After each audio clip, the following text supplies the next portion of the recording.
This is the Sora Audio Sunlit. Sora Audio is a new company from Hong Kong. They're a boutique company and they've got two IEMs. The Sunlit's one of them. The other one is called the Sora Audio Rise.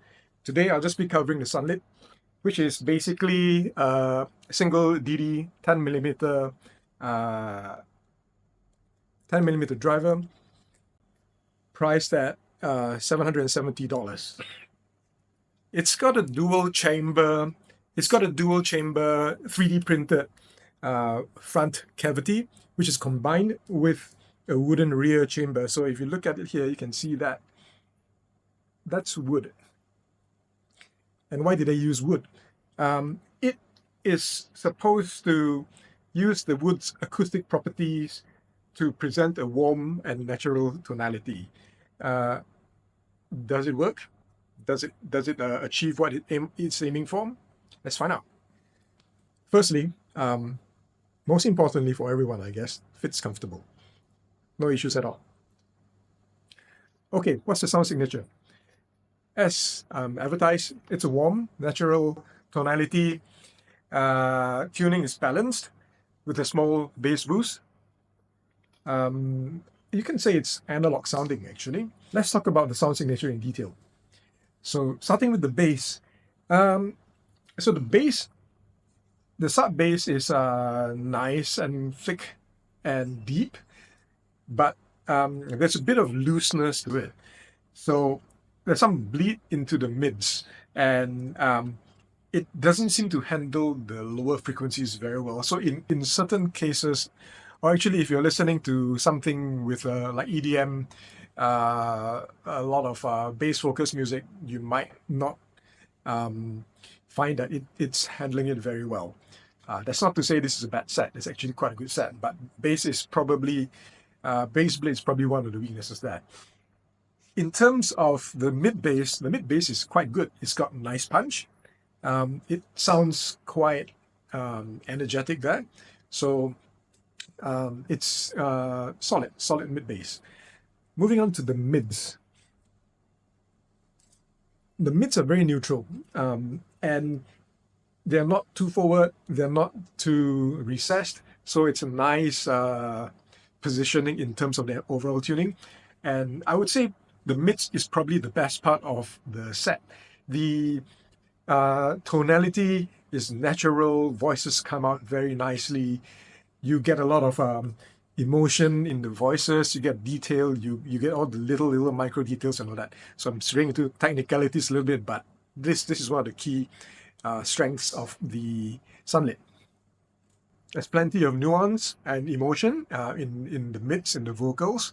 So those of you who are looking forward to that, who like an analog sound, something natural sounding, this set will probably provide that for you. Moving on to the treble. The treble is actually also not its strong point because it can sound a bit weak. It's there, it is smooth, but I find that in order for you to get the most out of treble, you need to give it power. Without much power, it can sound a bit weak. With power, it can push it forward and can even give it a certain airy feel. Note that it isn't really one of those sets that has a sparkly treble. The treble is it's there to complement the mids, and I think that is in line with the analog sound, because if you listen to it, you will find that it kind of imparts the theme of wood naturalness and the analog feel very, very well, this set. Yep. So I might sound like, it might sound like there isn't a lot to like because I wasn't very fond of the bass and I wasn't very fond of the treble, but that's what happens when you break things down into its individual components. It doesn't necessarily give you the proper big picture, which is this set has a nice analog tonality and it sounds very, very pleasant for listening to certain genres of music. Moving on to technicalities, the soundstage for the Sora Audio Sunlit is actually quite good. It's not super wide, it's not cramped, It has just the right amount of soundstage. It goes to the left, to the right in a nice manner. It has good depth. It allows, that depth actually allows you to place instruments nicely. So layering imaging is actually very good for this set too. I would say one of the highlights of the set is the sound staging. Again, not because it's white, but because it's the right amount. So as I was saying, imaging and layering are both excellent. Instruments and sound effects are where they're supposed to be. You can easily pinpoint them. But again, this is done in a very natural way. So it's not too technical or analytic in the sense that, you know, you can pinpoint a particular instrument and it takes you out of the music where you focus on where that instrument is or where the sound effect is. This doesn't. It's just there to complement the rest of the music. And that is perfect. There's good micro detail. I hear sound effects from the further edges of the soundstage that I haven't heard from on other IEMs. Tonality is excellent. Piano notes sound very natural. Again, I keep saying the word natural, but this is what this set is. Natural and analog. I can review this set in 2 words, natural and analog. That's what it is. So the single DD setup gives it a very nice, cohesive, natural sound. But on the flip side, you do get the disadvantages of that, which I think maybe coupled with the wooden shell has certain downsides to it. I find that the separation of instruments and vocals, when songs get complex, there's a lot of detail there. It doesn't separate them as well as it should, as well as I might like. It doesn't sound compressed or congested, but it kind of blends into one another. So there is a bit of a downside to that. That seems to kind of contradict what I was saying in terms of the layering, instrument separation, and positioning.